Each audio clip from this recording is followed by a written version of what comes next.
When I see comments like these, I'm like, do you even watch our channel? Like, do you know what we talk about on this channel? Out of the deep, Dave. We go quite deep.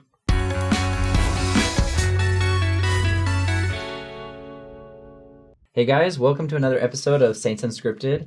I'm Justin. Taylor. Dave. What was we that? are your hosts. Dave. Sorry, my name is so funny. Yeah, you've just never... I don't... We always call you David on I the don't show. think I've ever... Does anyone call you Dave? My father-in-law? Are we now all your father? You can call me Dave. I don't care. It's like like to mix it up. It's not necessarily like a Okay. title. It's more like a group of people, like David's father-in-law. David's father-in-law. This is a episode where we're responding to your comments. We've done a lot of these, and we'll continue to do them.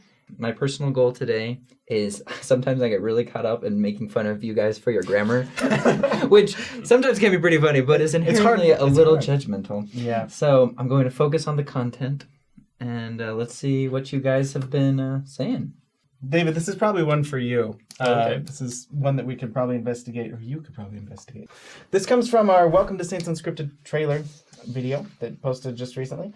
It's from a guy named Jaws. J-O-Z-Z, not Jaws the shark. I was like, what an honor. He says, "Hi guys, thanks so much for helping the LDS community. This is one thing I've been struggling with recently that might be interesting to look into. There are claims that Joseph Smith saw all his incredible visions through the aid of certain psychedelic substances that were around or nearby his family's farm. At first I totally dismissed it, but it keeps coming up again in my mind because a lot of his visions seem very similar to the type that people see when using DMT, etc. When you do DMT, whomp. Hit the lines there. I've been looking for info about this, but can only find a few accounts of people who speculated. Would love to see your take." I've recently heard this too. Really? Yeah, someone at work was telling me about it because he uses DMT. And then he Interesting. was like, 100%. He was like, this is how Joseph Did Smith he see saw a it. pillar of light directly over his head? He had a different religious experience. Really? Which I'm like, but I was like, he was telling it to me and he was like, and I was like, I'm not going to say you didn't. But it was just interesting. Like, I had just heard this too, but... That was an attempted DMV joke earlier. I don't know if it probably fell it flat. did not land, but I have now no idea it what did. you were saying. Lines, Lines. DMT, DMV. Anyway, yeah. There's no record. I right? think people have been trying to figure out how Joseph. How in the world? I love how Yeah. it's not even like they're at the point he didn't even like. They'll accept that he had visions, Yeah. but they But were it's drugs. Drug induced. Like, And how do you know that these substances occurred nearby his house? Is it because they're there today? Yeah. How would you know? That was 200 years ago.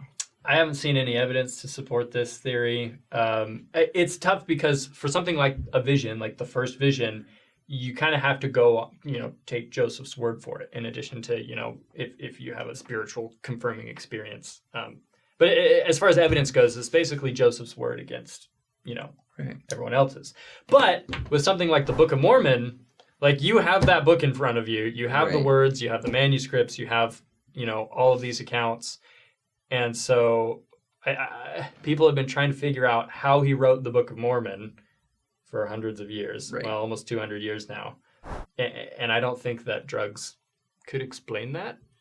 So if it was just a vision, then it would be like, maybe, like, we'll Yeah, find out yeah, someday, like we'll maybe. find out in heaven. But the Book of Mormon doesn't, yeah. Yeah, I don't think you can explain away the Book of Mormon with drugs. And of course, you've also got all of the witnesses that saw and handled the plates. I mean, we've already gone through in another Faith and Beliefs episode the idea that Joseph subconsciously hypnotized all of them. That's my favorite one. Trust in me. I like and so did he like put drugs in there? But then a shared hallucination. This is like Inception.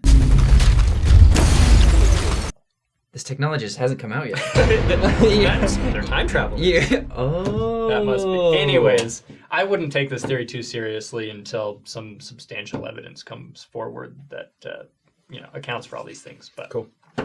All right. Next one. There's this comment from Marlene McFly, hopefully related to Marty. Hey, McFly! What do you think you're doing? From an episode, We Should Talk About Heavenly Mother, And the comment is, "Are garments no longer required by the church?" But and I think there's been some change in the temple wording about garments in the temple recommend interview. Sorry, and then people have been like, and it's just the change was from like, "Oh, do you wear your garments day and night?" And now they ask us, "Do you wear your garments throughout your life?" And so it's just open to like your agency and interpretation to wear your garments as often as you feel like is appropriate to maintain your commitment to God and your covenants. Yeah. And they still say, as far as I'm aware, you should wear them at all times unless it's unreasonable. Exactly. And so and it's still part of the temple recommend if asking you if you wear your garments. Because if you're not wearing your garments and not keeping that covenant, then why do you even want to go to the temple? Yeah. That was maybe harsh. But it's kind of like another step towards like a law of Moses towards Jesus Christ's evaluation. You know, it's like, stop getting so caught up in the minute details. The church is going to stop saying day and night, but it is like still a thing to wear it throughout your life. Yeah. We're just not going to get really hyper focused on details. if I don't see you wearing your garments, I'm not going to freak out and call you out on it. I mean, I'm just going to trust that it's between you and God. So, required, for your temple recommended interview. And if you have more questions about the garments, we have other videos that we've done going into more detail, and you can check them out in the link below. Done tons of garment episodes. We have. Okay, so this next one is from the We Watched Under the Banner of Heaven episode, or Mormon reaction to Under the Banner of Heaven. This is from Enrique Aranda. He says, "The Mormon church is a lot like going to the beach." Ooh, I love analogies. I love going to the beach. It's a lot like going to the beach. Go, have fun, splash around in the water, get a tan, but respect the water. The deeper you go, the more risk you place yourself for the danger that lurks beneath. Stay out of the deep. See, when I see comments like This these, sounds so dark. when I see comments like these, I'm like, do you even watch our channel? Like, do you know what we talk about on this channel? Out of the deep, Dave. We go quite deep, I would think. That's my opinion. We attempt to go as deep as you can. Man, this whole time, it took me a second as to much. even pick up on the metaphor. I got it now. I understand. Yeah. Welcome to the show, Justin. I was like, the church does tell us to like watch out for dangerous things, and then I was like, oh, Missionaries can't go swimming. You got a good point. Can't stay away from the water on your mission. I was like, man, this is really effective. I see. Yeah. This is a great analogy. I love it. No, and like to his credit, like there is kind of like a cultural thing of like, let's not talk about the difficult subjects.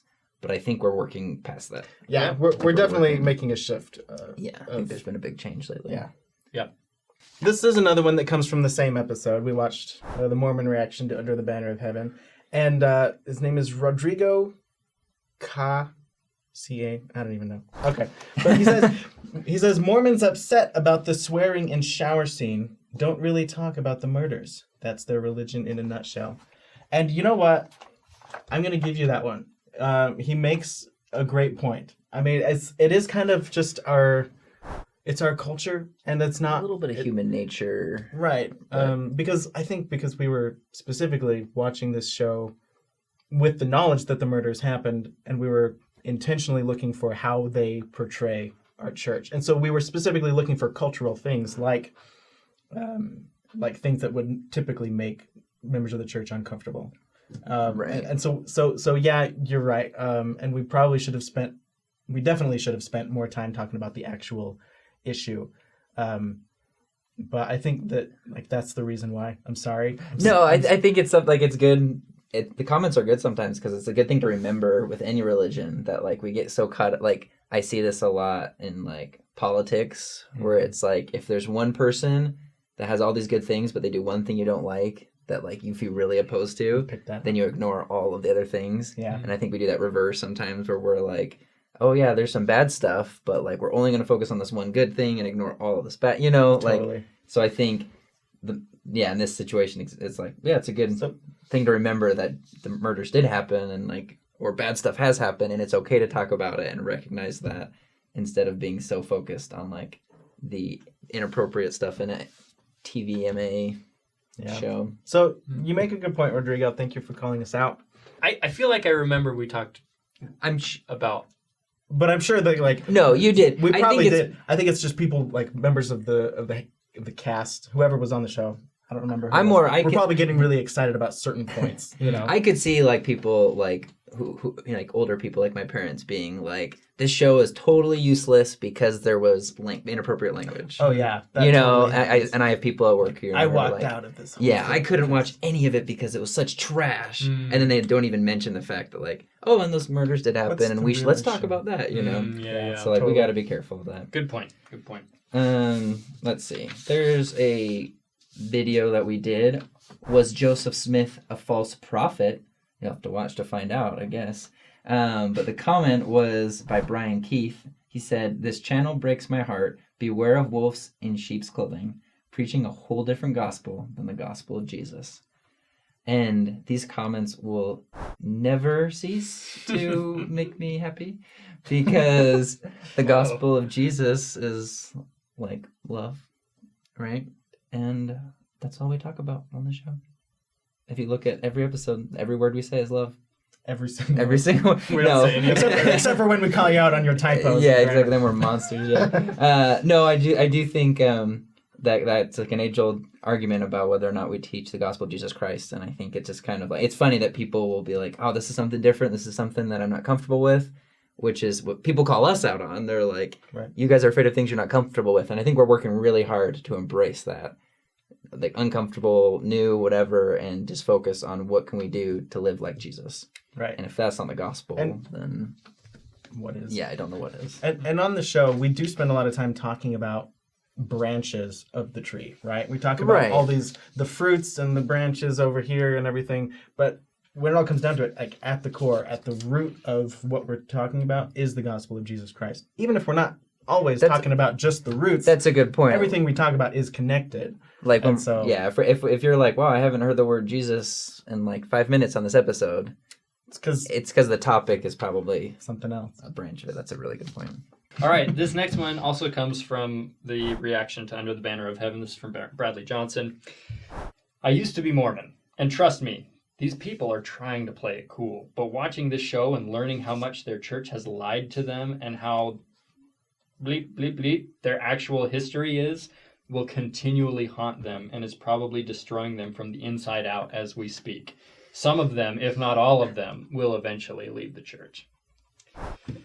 Can we just collectively give a long sigh? As if we're learning about this stuff from our history for the first time from Under the Banner of Heaven. It's like, oh my gosh, Joseph Smith had multiple wives? I didn't know that! Andrew Garfield doesn't show it to me. It's not real. Like, if your historical research is based on what you learn from Under the Banner of Heaven, Yeah. Which also, what are you Based doing? on it. Well, and I was gonna say, which takes some liberties there, yeah. Some serious artistic liberties. And I think it doesn't give a lot of credit to faith, you know, like, because you Bradley could be a member of a religion, and then something could come up that maybe you didn't, like, let's say you didn't know about it, like, are you just gonna leave a religion because you didn't know every single detail? Right. If it's pretty significant, then maybe. But I'm like, I would give you more credit than that personally. It's just, it bothers me when people, like, assume things about you. Like, Yeah. They look like they're playing it cool, but inside their faith is just Right. crumbling. How and did it's you terrible. know? Yeah. I don't get it. And just this comment, some of them, if not all of them, will eventually leave the church. Just because of that, I know. I'm going to Mormon even harder for the rest of my life. Just to spite you. That is the You level thought- of petty I am at right now. You thought I was bad now. I'm going to make funeral potatoes every day for the rest of my life. Just for that, I am because cutting of out you. caffeinated beverages from my diet. Is it a Wow. commandment? No. But Doing it anyway. I'm going to Doing it pretend anyway. like it is. I'm not even going to use playing cards. I'm cutting it all out. And you know what? Like, to give credit where it's due, the era of the church when Under the Banner of Heaven takes place, that was a very cautionary era. Like, we did Sure. caution against certain bits of historical information, largely because there wasn't a lot of accuracy. Because we didn't have, like, the available information that we do today. Even the church spent the last, like, 30, 40 years collecting and searching for historical documents to verify the historical accuracy of some stories. And so we didn't actually have the complete picture. Not even the church had the complete picture back then. And so, yeah, we were very cautionary about certain historical stories, whether or not they were true. Yeah. But as we've said earlier on in this episode, we are making that shift as a church and as members of the church. Well, yeah, just like the internet and everything, like you have access. You know, before it could have been like your neighbor could have been like, did you know Joseph Smith had a seer stone? And you're like, I had no way to have ever known if that was true. So maybe, you know, like the only source for that information 15 years ago was South Park. When I put the seer stones into the hat, the ancient letters light up and change to English, which I can then read to you. Wow. And what member of the church is going to trust anything South Park has to say? Well, but like, that does go to the previous comment. Just because South Park is wildly inappropriate doesn't mean everything in it is false. No, yeah, I just think the age of information. I do think that the internet was like God's will to just get His gospel everywhere and get as much everything of the out of the way. Yeah, all the other stuff, sure, but mostly the gospel. I think this is probably coming from somebody who hasn't seen our channel very much. I don't know. I don't see how like if this is more of a sensational episode. Yeah, it's more of like people wound up. Yeah, there. you've watched Bound of Heaven. You probably haven't seen all of our show. You've just seen.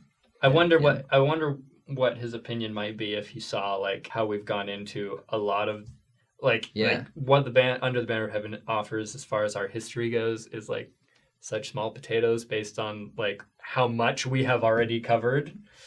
I wonder if his opinion would be different. I don't know. Let us know, Bradley. Maybe we just need to dramatize more of church history on our show.